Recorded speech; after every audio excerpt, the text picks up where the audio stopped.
Hello friends, आज हम पढ़ेंगे difference between the following prepositions should be noted carefully.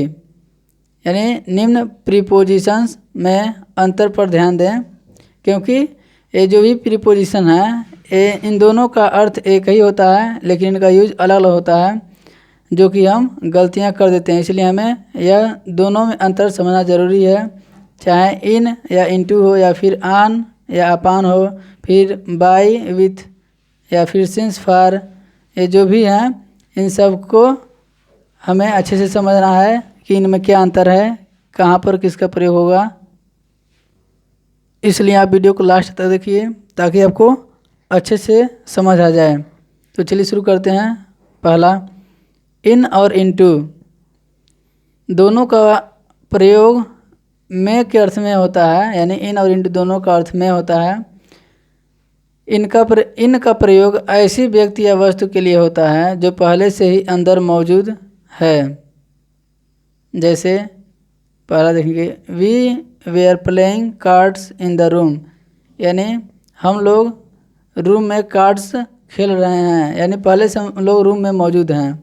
अब देखेंगे इसको, इनटू का प्रयोग उस अवस्था में होता है जब कोई व्यक्ति या वस्तु गतिशील होकर अंदर आती है। जैसे दूसरा देखेंगे, a dog came into the house, यानी एक कुत्ता घर में आया, यानी अभी वह घर में आ रहा है, यानी वह गतिशील है। ठीक है।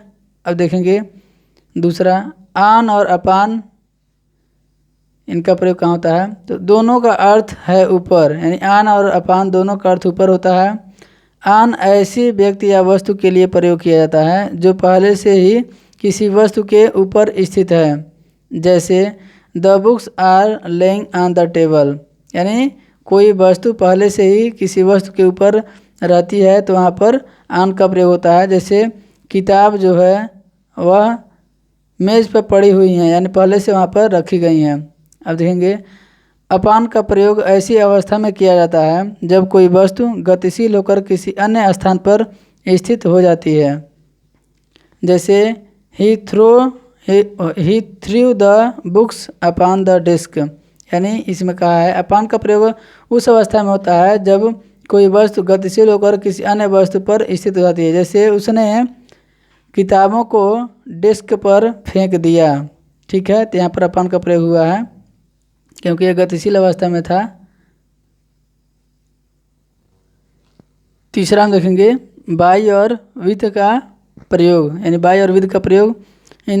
बाय का प्रयोग उस व्यक्ति के पूर्व किया जाता है जिसने कार्य संपन्न किया हो, यानी बाय और विथ दोनों का अर्थ से या साथ में होता है। तो देखिए, बाय का प्रयोग उस व्यक्ति के पूर्व किया जाता है जिसने कार्य संपन्न किया हो। जैसे अ स्नेक वाज किल्ड बाय हर, यानी एक सांप को हरी ने मार दिया है, यानी यह कार्य को पूरा कर चुका है। इसलिए यहाँ पर बाय का प्रयोग होता है। बाय किसके लिए प्रयोग होता है, जिसने उस काम को किया है। तो स्नेक वाज किल्ड बाय हरी, यानी हरी के द्वारा सांप को मार दिया गया।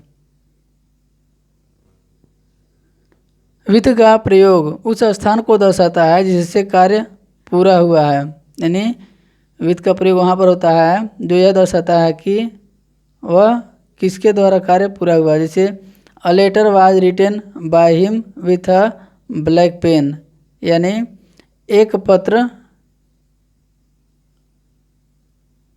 उसके द्वारा, यानी ब्लैक पेन काले पेन से लिखा गया है, यानी यह काले पेन का संबंध दिखा रहा है उससे, यानी हिम से। A letter was written by him with a black pen, यानी उसके द्वारा एक पत्र को ब्लैक पेन यानी काले पेन से लिखा गया है। चौथा देखेंगे, सिंस और फार में क्या अंतर है, इसको हम देखेंगे। दोनों शब्द समय प्रकट करने के लिए किए जाते हैं, यानी सिंस और फार दोनों ही समय को दर्शाते हैं। तो देखिए, सिंस का प्रयोग वहाँ होता है जहाँ समय निश्चित है, यानी जहाँ पर निश्चित समय होगा वहाँ सिंस का प्रयोग करेंगे। जैसे 4 बजे से, सुबह से, जनवरी से, मंगल से आदि। यानी पहला एग्जाम्पल देंगे, the boys have been solving sums since morning, यानी बच्चे जो हैं सुबह से ही सवालों को हल कर रहे हैं। अब देखेंगे फार का प्रयोग, फार का प्रयोग अवधि के लिए किया जाता है, जैसे 2 दिन से, 3 घंटे से, 4 वर्ष से आदि, यानी यह अनिश्चित समय है। जैसे I have been waiting for him for an hour, यानी हम उसका 1 घंटे से इंतज़ार कर रहे हैं। इसमें निश्चित समय नहीं है, 1 घंटा का है, इसलिए अनिश्चित समय है। अब देखिए 5वां, बिटवीन और एमंग, यानी दोनों शब्दों का अर्थ है में या बीच में। इन दोनों का अर्थ होता है में या बीच में। तो हम देखेंगे दोनों में क्या अंतर है। तो बिटवीन का प्रयोग केवल 2 व्यक्तियों या वस्तुओं के लिए किया जाता है, जबकि एमंग का प्रयोग 2 या 2 से अधिक व्यक्तियों के लिए प्रयोग किया जाता है। जैसे बिटवीन का प्रयोग वहाँ पर होता है जहाँ 2 व्यक्तियों के बीच में किसी वस्तु को दर्शाया जाता है, वहाँ पर बिटवीन का प्रयोग होता है। जैसे the table is laying between the door and the window, यानी मेज जो है दरवाजे और खिड़की के मध्य में पड़ा हुआ है। ठीक है, अब इसका देखेंगे। जबकि एमंग का प्रयोग 2 से अधिक के लिए होता है। जैसे the teacher is seating among the boys, यानी शिक्षक जो हैं बच्चों के बीच में बैठे हैं। तो शिक्षक वहाँ बैठे हैं जहाँ बच्चे अधिक हैं, यानी 2 से अधिक बच्चे हैं। लेकिन यहाँ पर जो था बिटवीन, यह 2 वस्तुओं के बीच में टेबल को दर्शा रहा था। अब देखेंगे 6वां, बिसाइड और बिसाइड्स, यानी बिसाइड का अर्थ है बराबर में या पास, जबकि बिसाइड्स का अर्थ है अलावा। यानी बिसाइड का अर्थ है बराबर में या पास में। तो इसका हम एग्जाम्पल देखेंगे। He came and stood beside me, यानी वह आया और मेरे पास में यानी बगल में बैठ गया या बराबरी में। जबकि बिसाइड्स का अर्थ है अलावा। यहाँ देखेंगे जैसे दूसरा, besides being a written he is an actor, besides being a writer he is an actor, यानी वह राइटर होने के अलावा एक्टर था। ठीक है, एक एक्टर था, यानी वह राइटर ना होकर के, लेखक ना होकर के वह एक एक्टर है। 7वां देखेंगे, ओवर और एबव का प्रयोग, यानी दोनों में क्या अंतर है। तो ओवर का अर्थ है ऊपर। जब कोई वस्तु किसी के ऊपर हो लेकिन दोनों वस्तुएं एक दूसरे को स्पर्श न करती हों तो ओवर का प्रयोग किया जाता है। यानी कि जब कोई वस्तु किसी वस्तु के ऊपर हो लेकिन एक दूसरे को स्पर्श न करता हो तो वहाँ ओवर का प्रयोग होता है। जैसे the sky is over my head, तो इसमें देखेंगे कि जो आकाश है वह हमारे सर के ऊपर है, लेकिन यह हमसे टच तो नहीं है, ऊपर है, इसलिए यहाँ पर ओवर का प्रयोग होगा।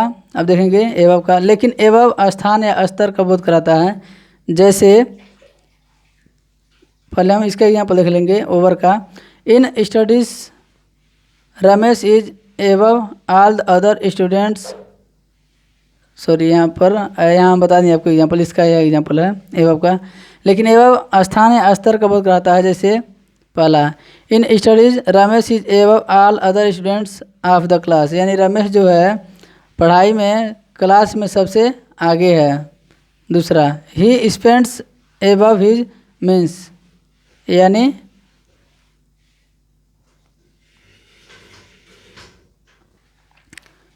वह जो है इससे ज़्यादा जानता है। He spends above his means, यानी उसके अर्थ से इसका अर्थ ज़्यादा मायने है। 8वां देखेंगे, इन और विद इन का प्रयोग। इन का प्रयोग भविष्य में किसी निश्चित समय के समाप्त होने के अर्थ में किया जाता है। यानी इन का प्रयोग उस भविष्य में उस क्रिया को पूर्ण रूप में यानी निश्चित समय में समाप्त होने के अर्थ में किया जाता है। जैसे he will return in a week, यानी वह एक सप्ताह में वापस होगा। जब एक सप्ताह समाप्त होगा, यानी he will return in a week, यानी वह एक सप्ताह बाद आएगा, जब एक सप्ताह समाप्त हो जाएगा तब। अब देखेंगे विदिन का प्रयोग भविष्य में किसी निश्चित समय की समाप्ति के पूर्व के अर्थ में होता है। जैसे I shall finish this book within a month, यानी जब 1 माह की अवधि समाप्त होने से पूर्व, यानी वह जो है किताब को 1 महीने के अंदर समाप्त कर देगा। ठीक है, पढ़ करके। तो वीडियो कैसा लगा आपको वीडियो अच्छा लगा होगा। ठीक है, आप इसको अच्छे से समझिए, इसका नोट्स बनाइए ताकि आपको अच्छे से समझ आए। आप इसको याद भी कीजिए। आज के लिए बस इतना ही। आप कमेंट करके बताइए वीडियो कैसा लगा। अगर वीडियो अच्छा लग रहा है तो इसे लाइक कीजिए, शेयर कीजिए, और आप हमसे जुड़े रहने के लिए आप हमारे यूट्यूब चैनल पे क्लासेस को सब्सक्राइब कीजिए, क्योंकि हम ऐसे ही वीडियो लाते रहेंगे। धन्यवाद।